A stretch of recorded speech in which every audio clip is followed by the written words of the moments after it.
Welcome to LSD, Living Spiritual Daily, baby. We're back with some Cubans.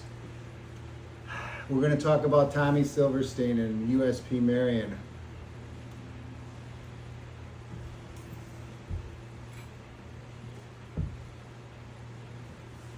Silverstein, there's been a lot of books written about him, and Marion and the control unit, and then Marion getting totally locked down in 1983, but a very notorious convict that went to prison for some sort of bank robbery. Did a couple murders in there, Cadillac Smith, leader of the DC Blacks, another guy, and then he eventually killed a prison guard in the control unit in Marion, and then Clayton Fontaine on the opposite side had simultaneously killed another prison guard. The funny part about it is, at some point within those murders, he had won an appeal on his original charge, which completely dropped all the charges. So had he not done these murders, he would have been out of prison. And just a very notorious person. And, you know, at the very first prison I went to, as low and as much as filled with rats as it was, you know, I hung out with a good group of guys, some good hardened convicts that would teach you, you know, never reach over anybody's food. You know, when you wake someone up, you just kind of shake them by their feet. You know, certain types of languages. You learned about Marion, you learned about Silverstein. You just learn all this folklore that's the truth. So this was something where I was not aware of. I still didn't realize where the fuck I was. And the story of going to Marion, of the riots from Talladega, that's the genesis of the whole book, Letters from Marion. That's a whole nother scenario. But having got to Marion in 1995, in October, right around the anniversary of when Silverstein committed the murder and Clayton Fontaine committed those murders. The name Tommy Silverstein, I mean, he was one of the big members, top shot callers of the Aryan Brotherhood. That you just wouldn't say that name on the tier. And I had learned this in the first prison, the seriousness of that person. And at the time I was, 95, so I was 26. I'd been in for about 3 years. I'm in the most secure prison federally ever conceived, with the most sophisticated, predacious criminals ever. And then, through my time in Marion, I became one of those people. Because if you didn't, you would have been raped, beaten, fucked, killed, thrown over the tier, and used as a goddamn fuck dummy. So it was probably the third or fourth week after our arrival.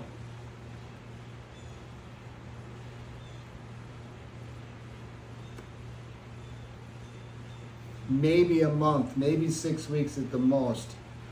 It was a late fall, very rainy day. It was our day for outside rec. And if it was real shitty outside, and nobody wanted to go outside, they wouldn't let you stay and do inside rec. You were just trapped in your cell. And so me and this Puerto Rican kid wanted outside rec. And it was really rainy and shitty. And so there's rules in prison, and there's systems to file complaints and all of that, but you're in Marion. You are in another fucking planet, period. It is not like when you've taken a man's freedom, you've taken him, but when you take him to Marion, you are fucking taken, man. You are taken. And they wouldn't give us the rec. And I never would lose my anger like this with another inmate unless, even in a fight you're not angry. But, I walked that line the whole time in jail, but this was one of those times in life that this was a crossroads. And I look back and I think, I can't even believe I said what I said. And so they said, you're not going to get wrecked today.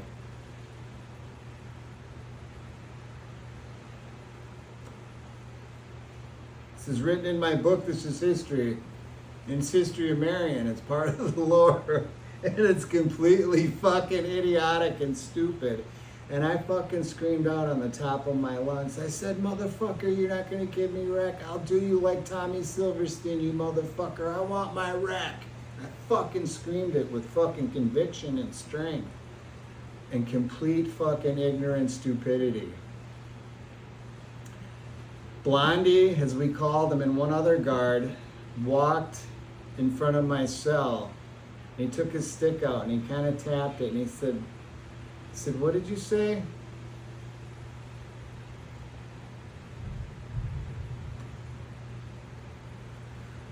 I was a stranger in a strange land. It's not what I said, but he said, hold on a minute. He walked out of the cell, and then within maybe 3-4 minutes at the most, every single prison guard in all of Marion, everyone came into the tier. All of them. The tier was like packed with people. There had to be 80, 100, 150. I mean, and they all got in a line and all walked by my cell and looked into my cell. And they all had choice words. And they got me back New Year's Eve that same year when I was visiting my mother. And that was just a brutal beating on the way back from from a visit with my mother on New Year's Eve. And that was the worst part, because the next day when my mom came, she came for that whole New Year's Eve, New Year's Day. The next day you have to get special permission for any visit.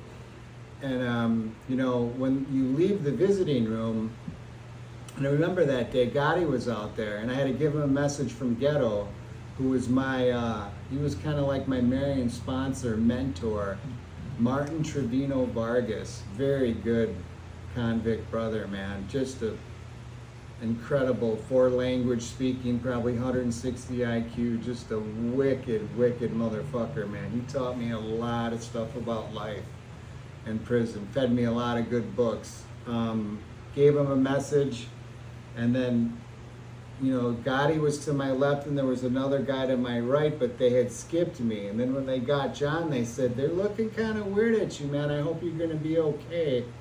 He's like, it's weird they're getting you last. And when you leave, you're black boxed behind your back and you have shackles on. I mean, anytime you left a cell in Marion, anytime, for any reason, you were never standing next to a guard where you weren't handcuffed behind your back and shackled. I mean, this was a level 6 Supermax penitentiary, the Marion model. And so on the way out, in this corridor, there happened to be a lawyer visit with an inmate. And it probably saved my life. Because at a certain point, they just went at me, and I kept curling up in a ball. They were trying to break my jaw, and I just kept curling up. And at some point, because later on, way later on in Marion, after I got out of the boxcars in the hole, which was like 6 or 7 months later, I got moved to a unit. They were constantly moving you to other units. The guy who was getting his lawyer visit, a brother from the inner city of Chicago, big, huge crack dealer, he had said to me, he knew me because he was in the room, and he said that when the 2 guards were going to town on me, because at one point one of them hit the body alarm. They call it dialing the deuces. And while they were beating me, and I kept curling up in the ball, they just didn't want to get hit in the face, but I mean, I was halfway beyond recognition, but they kept going for the jaw. Once they hit the deuces, I knew the beating would probably get a little bit worse, but it was going to stop, because then there's 30 guards that come running in, and they're all going to get their shots in, but then it's going to stop.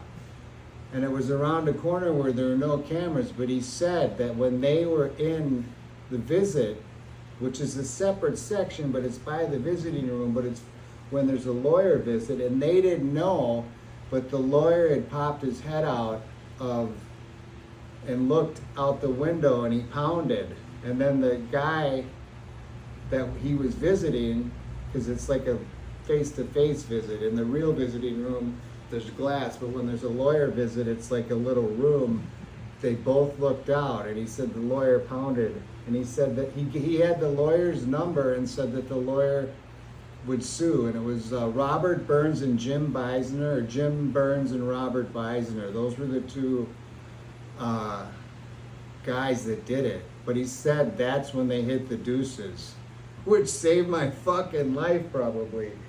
And today's moral, today's LSD tip: be aware of what you're not aware of, but also don't have resentments. And at some point in the hole, there were two guards. I told this story on Soft White Underbelly, but I left the part out about the birds, which is probably the most important part. After I went to the boxcars, which is just you're tied down and it's a hole within the hole, and the hole is a jail within the jail, and even in Marion. And when you're in the hole in Marion, you get wrecked Monday, Wednesday, Friday, and that's when you get showers. And then Tuesday, Thursday, Saturday, Sunday, there's no wreck. So you're really locked down. And then if there's a fight or a killing, the whole prison gets locked down. And that happens several times where 2, 3, 4 weeks, you're not coming out of your cell. You're not doing a fucking thing. But in there, in the hole, probably after maybe 4 months, and some reason Ghetto got sent to the hole, which was great because he was just like, he would feed me books. He would tell me stories.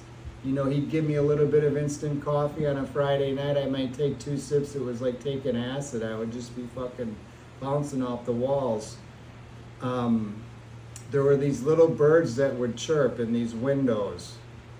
And so it's hard to explain what this place was, but there were like windows, and then in this little catwalk outside of that, there were more windows to the outside. And these 2 birds were chirping.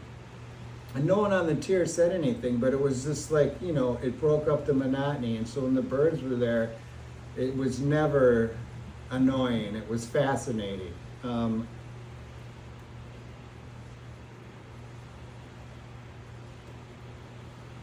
these 2 guards came onto the tier, and we looked out, and you could see the guards like hugging the wall like this. And nobody said anything about the birds. Like, listen to the birds, it's great, like, but it was like an energy when the birds were there. There was a thing in the air of like joy almost. It just broke the melancholy of Supermax Federal Prison. And we had bars. There were bars in the main units and bars in the hole, which is way better than a solid door because of the illusion of some more space. And these fuckers were hugging the wall, these 2 guards. Blondie was one of them, to try to get to the window. And then they got to the window, and he slammed it down on these birds and fucking killed them. These prison guards. And I felt this empathy for these motherfuckers, man. It was like some superpower coming over me, and like I felt empathy and sympathy for like how nasty these people were. And then they started, after they killed the birds, they said some snide remark towards the whole tier. And then they just talked about how they're gonna go home that night, and the sheets will get really sweaty when they're fucking their wives, and something to try to stir that up. And everybody on the tier was just like, nobody said anything, but you could just feel it. But at that moment, I had this, for lack of a better word, a spiritual experience, a realization, a moment in time, a moment of clarity, like LSD strength, that I wasn't going to leave there with resentments. And immediately there was a freedom and a presence that I may have never known in my life ever, but not to have resentments against the prison guards that beat me and these 2 guys. And it wasn't this was not a thought that I generated or feeling. It just came.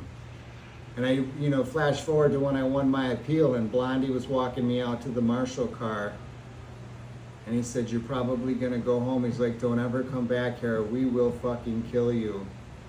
And it was just to not have resentments is a very good lesson that I relearned in the Walls of Sobriety, the anonymous programs. And that, having the dreams that I had with my dad every single night that I was in Marion, and the not having resentments against anything that happened there or anywhere in prison was a gift.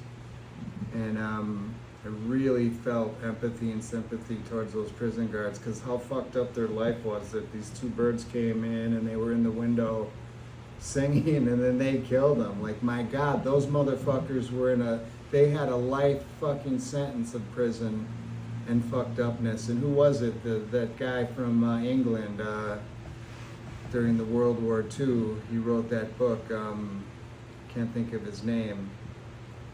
The guy who was leading England in the war, but he wrote in his book something about the dregs of society are at the prison parking lot at 4 p.m. every day, because that's when they change shifts. Whatever that leader was, that motherfucker smoked a lot of cigars too. I can't think of his name, but you probably know it. So anyway, I love you all. So the LSD, Living Spiritual Tip Daily, Living Spiritual Daily tip today is to not have resentments and live free, be free. I love you all.